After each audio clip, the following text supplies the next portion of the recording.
Good morning. My name is Ralf Friedrichs. I'm an itinerant minister and author and addiction recovery coach, life coach, and the host of this show, the Take Your Life Back Today radio show. You can see a video version of this if you go to YouTube under channel Take Your Life Back Today show. Folks, how to come out of this particular year stronger, because this last year was the year that we're all going to remember. As you look back over what happened to you, and for this year, in 2020, there may be temptation for you to reflect to a point of resentment. There may be some people this year who were supposed to support you, and maybe you expected them to be standing by you, but you find yourself a little bit more lonely at the end of the year. Now I'm talking about 2020 because we're in 2021 right now. Even going through your photo stream on your phone, you might find that it might be dangerous. Some of the people that you're scrolling through, who I felt one way, back in last year, might be feeling different now. You have to be careful of what you want to look back at. You may feel some things. When you reflect, it's important that you avoid resentment, one level or another, but I think also you should be very careful when you reflect, because not only can you begin to resent opportunities that you didn't get, or maybe ways that you were not acknowledged, which brings you into a statement of resentment, but you also have to watch out for regret. This is like the devil's R&R, regret and resentment. They are really the same. Regret is just resentment turned inward. It's when you take a look at where you said you would be December 31st, 2020, and the scale says something totally different, and it might be, your weight from 365 days ago. Or it could be when you are thinking about all the dance recitals you missed. It could be when you think about how you promised to be more faithful in church this year, but you didn't quite make it happen.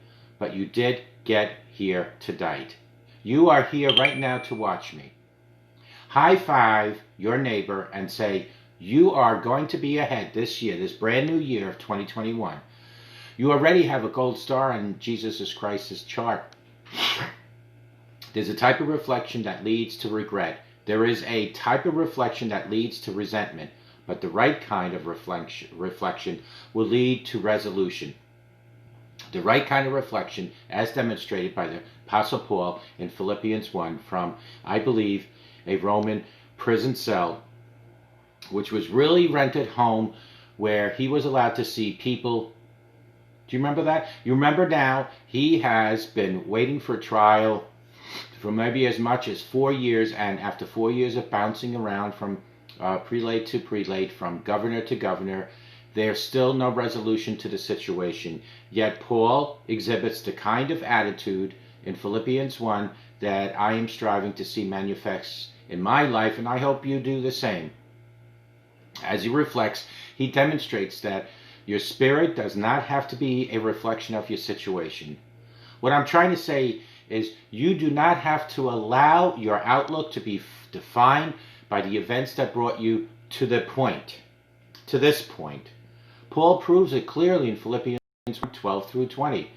Really, I see him in Philippians 1:12 through 20, correcting some of the rumors that have been apparently begun to surface in Philippi about his situation.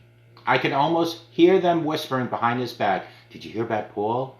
He still hasn't had his trial yet. It looks like his ministry is over. It's horrible what happened to Paul. He was only trying to help, but he probably pushed a little too hard and too far.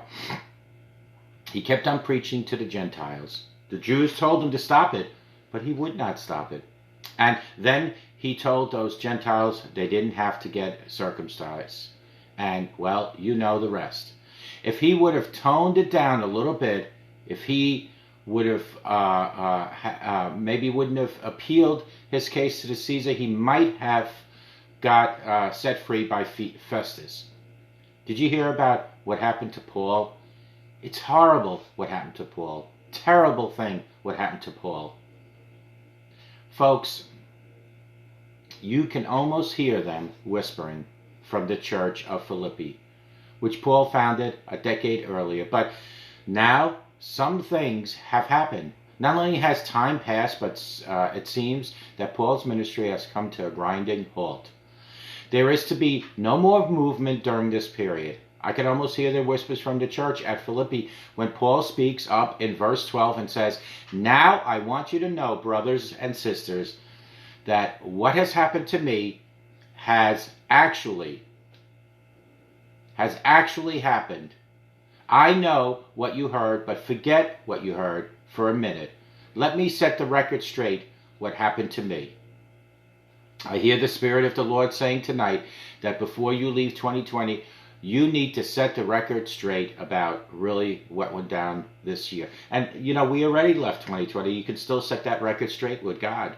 You need to set the record straight right now as you're watching me or listening to me on the radio. As a matter of fact, we came tonight here to give God praise for what he brought us through. We are together via video or radio. We came tonight to make our commitment to him that we will follow him throughout the course of this new year, 2021, no matter how the road might wind, where it might lead us. But we also came to set the record straight, to let the devil know that everything we went through this year, in 2020, this past year, was just proof of a promise and power and the unlimited potential of the ever-ruling, ever-reigning, ever-present God. Tell your neighbor, I came to set the record straight. I don't know what you heard. You might have heard I was on the way down, but I came to set the record straight. There are some things I need you to know before, now that January has hit, but while January just hit, I want you to hear about my 2020. One thing I'm trying to do before I continue on my New Year's resolutions, I want to make a few amendments, a few revisions. Paul wants to make a few revisions also. Let's talk about a moment about the revision. I've noticed a lot of times that when we write a song or when I write a sermon, the magic happens not on the first draft or the second draft or the third, but in the revision, the potential of the song or the sermon. And the same applies to all 6 of my books. I rewrote it and rewrote it and rewrote it until it was just right.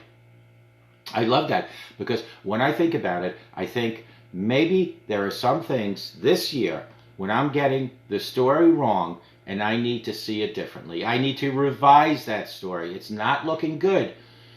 Back then for Paul, it wasn't looking good. It doesn't look like he is going to make it, right? It's embarrassing when your pastor is in jail, like Paul was. I would imagine. I couldn't even imagine. I hope you never have to find out firsthand what it was like.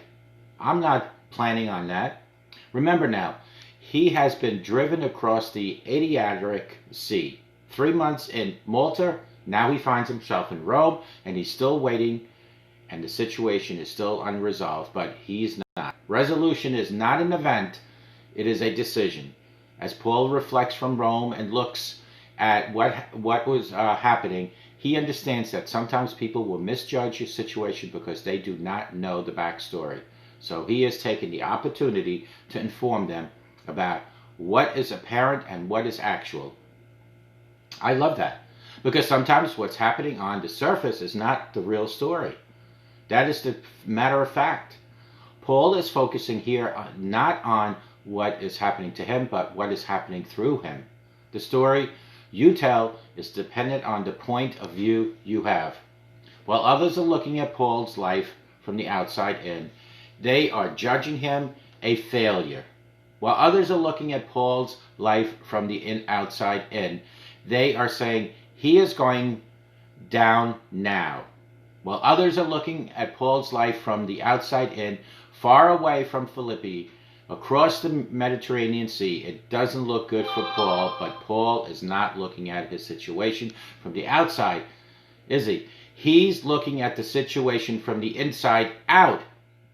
The inside is where the Spirit of God lives, and the Spirit of God lives in you. Greater is he that is in you than he that is in the world. So it means no matter what resistance is against me, that is God's word. There are some things I went through in 2020 that I didn't like. There are some things that we all went through that we didn't like. Things I went through that year that hurt. I'm not saying they didn't hurt really bad, but they did hurt. They hurt. I'm not saying they didn't hurt bad. They hurt like hell. I'm not saying I would have chosen them if I had an opportunity, but now I've been through it. There is something I've learned through what I went through that made me who I am sitting before you. And I'm standing here right now telling you this. They probably felt sorry for Paul. They were probably signing petitions in their senators to get Paul out of prison. Paul said, stop all your petitions. Don't feel sorry for me.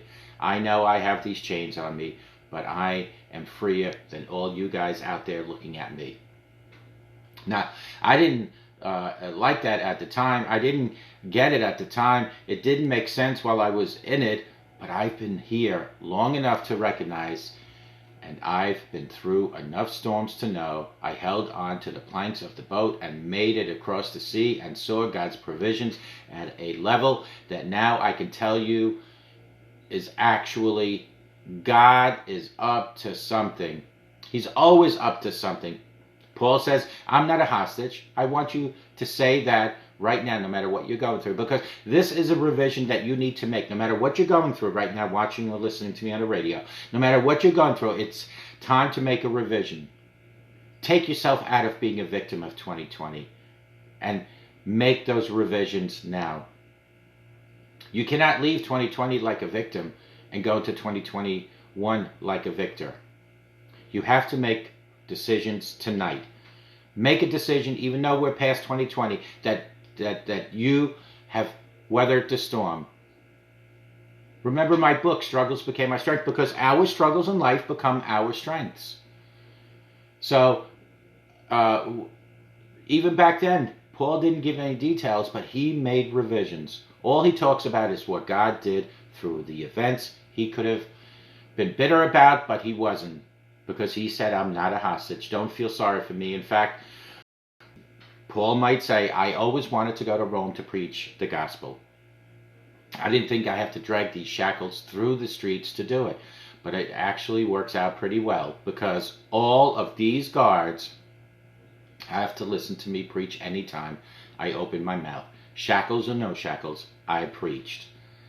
So you'd better shove your neighbor right now and say, I am not a hostage. I'm a weapon formed in the fire, held steady in the hand of God, and aimed at darkness.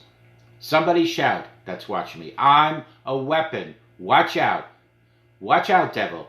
Every time you can cut on me to make me sharper, that's what I am. I am loaded now. I am focused now. I am aimed now. I am what matters now. It feels like the Spirit of God is breaking out on the side of the church. Somebody thought they were trapped. It's not you who's trapped. It's the enemy. You have the devil on the run. Don't you look back.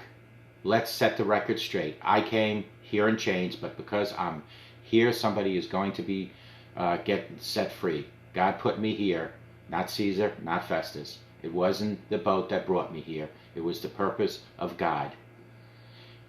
Make revisions for 2020. Whatever problems you might have faced in 2020, it's time to change 2021, and it all starts with you.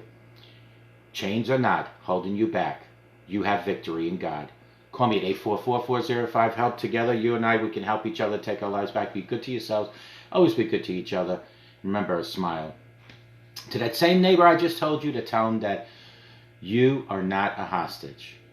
Can change that neighbor's life and can change your life. May God bless each and every one of you. We'll talk to you guys tomorrow. Make those revisions and check back with me tomorrow. Take